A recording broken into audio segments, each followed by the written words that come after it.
Nagsisimula ang pelikula sa isang banda na tumutugtog sa isang kafe sa isang isla na tinatawag na island. Nagustuhan ng may-ari ng kafe, na nagngangalang Alvarez, ang lead singer ng banda na si Nora. Niyayapan niya itong umupo sa kanyang tabi. Pinupuri rin niya ang kagandahan ni Nora at ang boses nito sa pagkanta. Humanga siya kaya inalok niya ito ng 1 taon na kontrata na may 3 beses na bayad para mag-perform sa kafe tuwing Sabado ng gabi. Sa pagkakataong iyon, kinikilig at pumayag kaagad si Nora. Di nagtagal, hiniling ni Alvarez sa isang bartender na kumuha ng alak para kay Nora. Sa kasamaang palad, aksidenteng natapon ng bartender ang alak sa damit ni Nora. Buti na lang medyo mabait si Nora at sinabi niya na papalitan na lang niya ang kanyang damit. Pero hindi masaya si Alvarez. Dahil mayroon siyang mga mahalagang bisita at ayaw niyang makakita sila ng taong may mantsa ang damit. Nakakagulat, malupit niyang pinatay ang bartender sa harap mismo ni Nora. Medyo natakot dito si Nora, at napagtanto niya na si Alvarez ay isang mapanganib na tao. Siya pala talaga ang pinuno ng isang makapangyarihang mafia sa Amerika. 4 na taon na siyang naninirahan sa isla para palawakin ang kanyang mga ilegal na aktibidad doon. Ngayon ang eksena ay lumipat sa Los Angeles. Doon namin nakilala ang hepe ng pulisya na nagngangalang Mark at ang kanyang kinatawan na nagngangalang Phil. Sa oras na iyon, sila ay nagpapanggap bilang mga masasamang tao na nagpaplanong gumawa ng ilegal na transaksyon sa airport. Maya-maya, dumating ang totoong dealer at ang kanyang kaibigan. Pumunta si Mark sa dealer para kunin ang mga ilegal na bagay habang si Phil ay naghahanda para ibigay sa dealer ang pera. Ngunit biglang, pinaikot ni Phil ang mga talahan na yan, inatake ang kaibigan ng dealer at nagdulot ng malaking away. Tapos nagring ang phone ni Mark. Tumatawag ang nanay niya mula sa kanilang bayan. Sinabi niya sa kanya na ang kanyang kapatid ay natagpo ang patay. Nang marinig ang kakilakilabot na balitang ito, nagmamadaling bumalik si Mark sa kanyang bayan, na talagang nasa isla na tinatawag na island. Hindi nagtagal, dumating si Mark at dumalo sa libing ng kanyang kapatid. Nalaman namin na ang nakababatang kapatid ni Mark ay ang bartender na pinatay ni Alvarez noong isang araw. Nasasaktan ang ina ni Mark sa malagim na pagkamatay ng kanyang bunsong anak. Kumakalat ang tsismis na maaaring pinatay ng mga gangster ang kapatid ni Mark nang pauwi ito galing sa trabaho. Maging si Alvarez at ang kanyang 2 tauhan ay pumunta sa libing upang mag-alay ng kanilang pakikiramay kay Mark. Nang matapos ang libing, umuwi si Mark at ang kanyang ina. Sa oras na iyon, tinitingnan niya ang mga lumang larawan nila ng kanyang kapatid. Napagtanto niya na 11 taon na ang nakalipas mula noong huling tumuntong siya sa isla, dahil doon siya na-assign sa Los Angeles bilang isang pulis. Isinusumpa niya sa sarili niya na maghihiganti siya sa taong kumuha sa buhay ng kanyang kapatid. Kinabukasan, nagtungo si Mark sa Island Police Station. Dumiretso siya sa hepe ng pulisya, na siya pala ang kanyang childhood friend na si B. Malinaw na magkakilala sila. Nag-alok ng pakikiramay si B para sa pagkamatay ng nakababatang kapatid ni Mark at nangakong sisimulan kaagad ang pag-iimbestiga sa kaso. Tinanong ni Mark kung mayroon siyang anumang mga lead sa pagkakakilanlan ng pumatay. Noong panahong iyon, ipinaliwanag ni B na ang alam lang nila ay mga gangster ang mga pumatay, ngunit ang pagsubaybay kung aling gang ang mananagot ay magtatagal dahil sa dami ng mga gang na aktibo sa isla. Habang nandoon, nakita ni Mark si Akila, isang babaeng martial arts trainer. Lumalabas na ex-girlfriend ni Mark si Akila. Halatang masaya si Akila nang makita niya si Mark pagkatapos ng 11 mahabang taon. Sa mga oras na iyon, nag-uusap silang dalawa, at nagpahayag ng pakikiramay si Akila sa pagpanaw ng kapatid ni Mark. Tinanong siya ni Mark tungkol sa mga nakagawian ng kanyang kapatid at kung alinggang ang maaaring kasangkot sa pagpatay. Nabanggit ni Akila na hindi siya sigurado sa mga gangster dahil marami na ang dumating na mga gangster nang umalis si Mark sa isla. Gayunpaman, alam niya na ang kanyang nakababatang kapatid na lalaki ay nagtatrabaho sa isang Amerikanong lalaki na nagngangalang Alvarez. Ibinunyag niya na si Alvarez ay higit pa sa kanyang ipinakita dahil isa talaga siyang mafia boss. Ang mga kafe na pag-aari niya ay isang harapan lamang, ang kanyang tunay na negosyo ay may kinalaman sa mga ilegal na kalakal at armas. Nang malaman ito, naghinala si Mark at nagpasya siyang kausapin si Alvarez. Bago umalis, pinakiusapan ni Mark si Akila na alagaan ang kanyang ina at bantayan ito para sa kanyang kaligtasan. Hindi nagtagal, pumunta si Mark sa kafe ni Alvarez. Gayunpaman, una siyang pinigilan ng kanang kamay ni Alvarez, ngunit si Alvarez mismo ay pinayagan si Mark na pumasok. Pagkatapos ay hindi nagaksaya ng panahon si Mark at tinanong si Alvarez kung alam niya kung sino ang responsable sa pagkamatay ng kanyang kapatid. Sa sandaling iyon, nagbigay ng kwento si Alvarez na sinasabing ang kapatid ni Mark ay pinatay ng mga outsiders nang siya ay pauwi mula sa kanyang trabaho sa gabi. Hindi kumbinsido si Mark at binalaan niya si Alvarez na hinding-hindi niya siya patatawarin kung malalaman niya na kasangkot siya sa krimen. Tumawa ng malakas si Alvarez, binaliwala ang mga pananakot ni Mark, lalo na't isa lang itong regular na pulis. Pagkatapos ay ibinigay ni Alvarez kay Mark ang lokasyon ng isang kafe kung saan madalas tumambay ang mga gangster. Iminungkahi niyang tanungin ni Mark ang mga gangster doon, baka alam nila kung sino ang nasa likod ng pagkamatay ng kapatid ni Mark. Pagkaalis ni Mark, inutusan ni Alvarez ang kanyang kanang kamay na magtipon ng mga gangster mula sa isla para atakehin si Mark ng gabing iyon. Samantala, binisita ni Mark ang kanyang matalik na kaibigan na nagbebenta ng hotdog sa tabi ng daan. Nagtanong siya tungkol sa mga armas na iniwan niya sa kanya. Ipinaliwanag ng kanyang kaibigan na ibinaon niya ang mga armas sa isang bakanteng gusali malapit sa dalampasigan.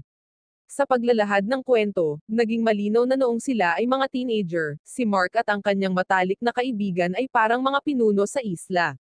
Ngunit pagkatapos niyang umalis patungong Los Angeles, ang isla ay pinasok ng mga dayuhang gang at mafia na gustong kontrolin ang isla.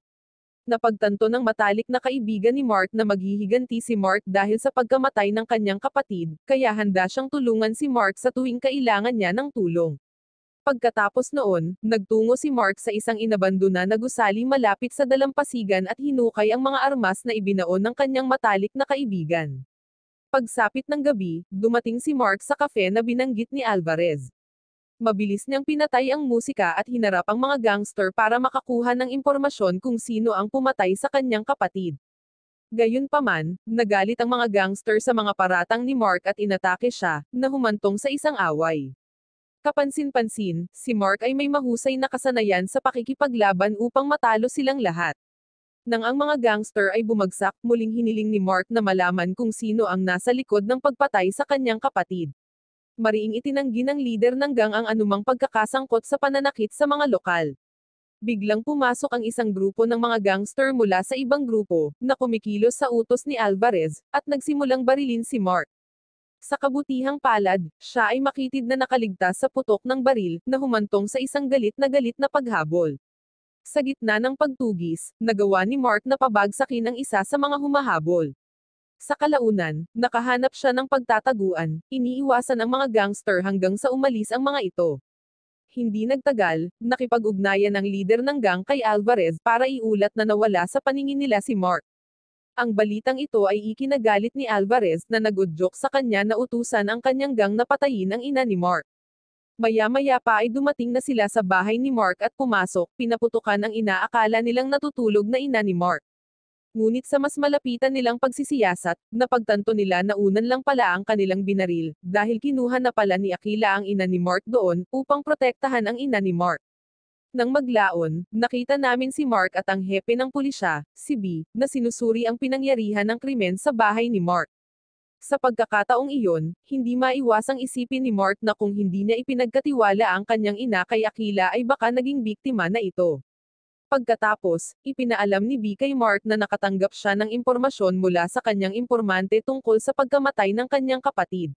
Sa nakuha niyang impormasyon, may saksi pala na nakakita kung sino ang pumatay sa kanyang kapatid, isang babaeng mga awit na nagngangalang Nora.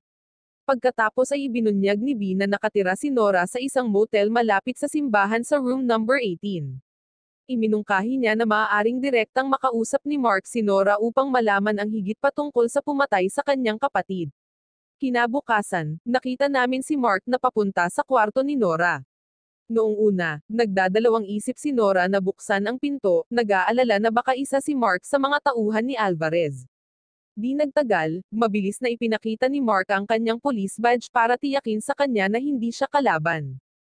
Pagkatapos ay sa wakas ay nagsalita na si Nora at nagsimula silang mag-usap. Ipinangako ni Mark na tutulungan si Nora na makaalis sa isla ng ligtas basta't handa siyang ibunyag kung sino talaga ang pumatay sa bartender na siya pala ay nakababatang kapatid ni Mark. Kinakabahan, inamin ni Nora na pinatay ni Alvarez ang bartender dahil aksidenteng natapon ng bartender ang alak sa kanyang damit. Ibinunyag niya na siya ay nakulong sa isla dahil natatakot si Alvarez na baka magsumbong siya sa pulisya. Nang malaman ang nakakagulat na katotohanan ito, mabilis na pinalabas ni Mark si Nora sa kanyang silid. Pagkatapos ay nakipagkita siya kay B. Hiniling ni Mark kay B na ihatid si Nora sa pier at tiyaking aalis siya sa isla nang walang anumang problema. Sa wakas, inihatid ni B si Nora sa pier habang si Mark ay nagsimulang gumawa ng kanyang mga plano upang maghihiganti laban kay Alvarez para sa pagkamatay ng kanyang kapatid. Ngayon ay lumipat ang kwento kay Alvarez na nag-utos sa kanyang mga pinagkakatiwalaang mersenaryo na subaybayan si Mark. Pagkaraan ng ilang oras, dumating ang mga mersenaryong ito sa isla at dumiretso sa bahay ni Mark para hanapin siya. Samantala, si Mark, ang kanyang ina, at si Aquila ay magkasama sa kanyang bahay. Sa oras na iyon, plano ni Mark na iwan ang kanyang ina sa pangangalaga ni Aquila habang naghahanda siyang harapin si Alvarez. Biglang may papalapit na tunog ng sasakyan, at ito ang pangkat ng mga mersenaryo na pinadala ni Alvarez. Mabilis na kumuha ng sandata si Mark at dinala ang kanyang ina at si Aquila sa likod ng bahay. Sa mga mersenaryo, dalawa ang nanatili sa kotse habang ang dalawa pa ay nagpapatuloy na pumasok sa bahay. Sa loob, natuklasan ng dalawang mersenaryong ito ang mga palatandaan na dumaan si Mark sa likod ng bahay, na nagudyok sa kanila na habulin si Mark. Sa pagtugis, naabutan ng dalawang mersenaryo si Mark na nagresulta sa palitan ng putok. Samantala, ang dalawa pang mersenaryong nagbabantay sa kotse ay nakasagupa ni B. Biglang naganap ang isang putok ng baril, ngunit nagawa ni B na patayin sila. Sa huli, sa kabilang banda, nagawa ni Mark na patayin ang isa sa mga mersenaryo habang ang isa ay nakatakas. Pagkatapos ay kinontak siya ni B upang tingnan kung nasaan siya. Sumagot si Mark na kasalukuyang dinadala niya ang kanyang ina at si Aquila papunta sa bahay ng kanyang matalik na kaibigan na nagbebenta ng mga hotdog. Maya-maya, lumipat ang eksena kay Alvarez at sa kanyang kanang kamay na nasa isang silid ng hotel na naghahanap kay Nora. Nagalit si Alvarez nang matuklasan ang pagkawala ni Nora at hindi siya nag-atubiling patayin ang gwardya ng hotel dahil hindi niya binabantayan ng maayos si Nora.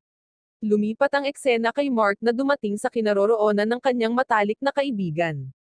Agad niyang iniwan doon ang kanyang ina at si Aquila dahil determinado na siyang maghihiganti para sa pagkamatay ng kanyang kapatid mula sa mga kamay ni Alvarez. Malugod na tinanggap ng nagtitinda ng hotdog ang ina ni Mark at si Aquila. Gayunpaman, nang malapit nang umalis si Mark, nagpupumilit si Aquila na sumama sa kanya. Sa oras na iyon, sinubukan siya ni Mark na pigilan siya, ngunit nagpatuloy siya at napagpasyahan nilang harapin ang hamon ng magkasama. Kinagabihan, naghihintay sina Mark at Aquila sa pagdating ng hepe ng pulisya. Nakagawa na sila ng plano kasama si B na sabay nilang harapin si Alvarez. Maya-maya, dumating na si B sakay ng kotse niya pero hindi siya lumalabas. Nag-aalala na tiningnan siya nina Mark at Aquila. Sa kanilang pagkabigla, nakita nilang si B ay malubhang nasugatan. Biglang sumiklab ang putok, at ito ay isang pag-atake mula sa natitirang tatlong mersenaryo ni Alvarez. Sa kaguluhan, nagawang hulihin ng mga mersenaryo si Aquila habang ginagawa ni Mark ang lahat para tulungan ang naghihingalong si B. Sa pagkakataong iyon, hinimok ni B si Mark na ipagpatuloy ang laban para sa hustisya at iligtas ang isla mula sa mga malulupit na tao tulad ni Alvarez bago pumanaw. Kinabukasan, sa isang simbahan, makikita natin ang mga lokal na residente na dumalo para magsimba. Di nagtagal, dumating si Mark at kinausap ang mga lokal na residente. Madamdamin siyang nagsasalita, pinag-iisa sila laban sa mga nang-aapi na mga dayuhan.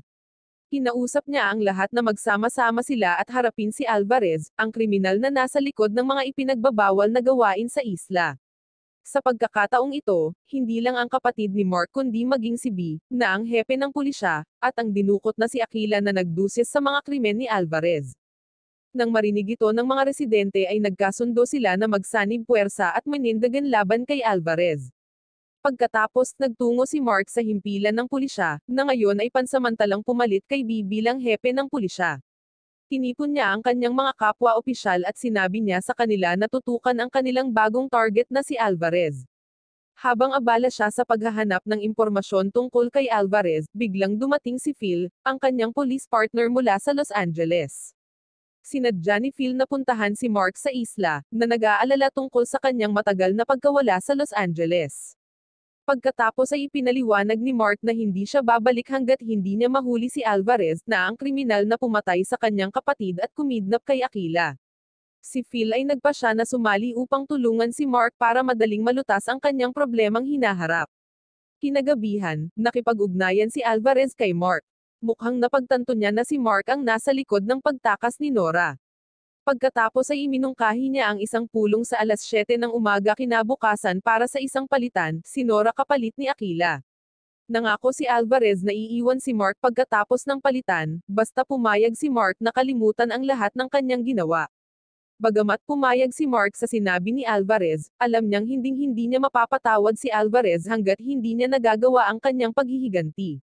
Isa pa, nakaalis na si Nora sa isla, kaya imposibleng dalhin siya ni Mark kinabukasan. Di nagtagal, nakipag-ugnayan si Mark kay Phil at hiniling sa kanya na mag-assemble ng team kasama ang lokal na pulis. Sa pagkakataong ito, itinalaga niya si Phil bilang pinuno upang iligtas si Aquila mula sa pagkakahawak ni Alvarez sa kanilang nakatakdang pagpupulong alas 7 ng umaga kinabukasan. Nang marinig iyon, pumayag si Phil na sundin ang mga tagubilin. Dumating ang sumunod na araw na naghihintay si Mark sa itinalagang lugar para makipagkita kay Alvarez. Samantala, nagawa ni Phil at ng kanyang pangkat ng pulisya na makapasok sa punong tanggapan ni Alvarez upang palayain si Aquila. Hindi nagtagal, nakaharap nila ang isa sa mga mersenaryo ni Alvarez, ngunit mabilis na pinatay ni Phil ang kalaban. Bumalik kay Mark, nakaharap na niya ngayon si Alvarez at ang kanyang kanang kamay. Hindi nagaksaya ng oras si Alvarez sa pagtatanong kung nasaan si Nora. Maya-maya pa, si Mark ay gumawa ng kalokohan na nagsasabi na si Nora ay magpapakita sa sandaling ipapakita nila si Aquila.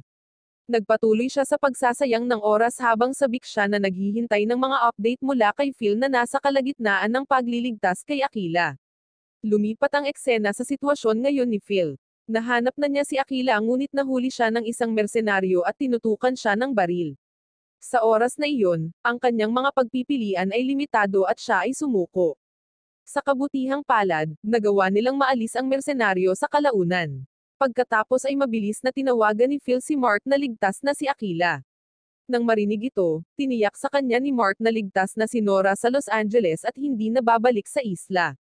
Gayun din, nagbanta si Alvarez na sasaktan si Aquila maliban kung sumunod si Mark. Sa mahinahon na tono, ibinunyag ni Mark na hindi na makagalaw ang mga tauhan ni Alvarez dahil lahat sila ay patay na. Dahil sa galit, inutusan ni Alvarez ang kanyang kanang kamay na barilin si Mark. Gayunpaman, mabilis niyang pinabagsak ang kanang kamay ni Alvarez. Kung kailan tila ang sitwasyon ay maaaring maging malubha, ang hindi inaasahan ay nangyari. Biglang sumulpat ang nagtitinda ng hotdog at ang mga taga-isla na nakapalibot kay Alvarez dala ang kanilang mga armas. Pagkatapos ay hinimok ni Mark ang lahat na ibaba ang kanilang mga armas na nagmumungkahi ng isang tunggalian sa pagitan nila ni Alvarez upang ayusin ang mga bagay minsan at para sa lahat. Noong panahong iyon, atubiling pumayag si Alvarez sa hamon. Maya-maya pa ay nagsimula na ang tunggalian at ginaya ni Mark ang ginawa ni Alvarez sa kanyang nakababatang kapatid. Sa sumunod na eksena, makikita natin sina Mark at Aquila na nagbabahagi ng isang matalik na sandali sa tabi ng dalampasigan. Naging malinaw na magkasintahan na silang muli at nagpaplanong magpakasal sa lalong madaling panahon. Di nagtagal, inimbitahan ni Phil si Mark pabalik sa Los Angeles ngunit tumanggi si Mark na ipinahayag ang kanyang pangako na manatili at protektahan ang isla mula sa mga dayuhan na gumagawa ng ilegal. Wow naman! Doon nagtatapos ang pelikula mga idolo, salamat sa inyong panonood.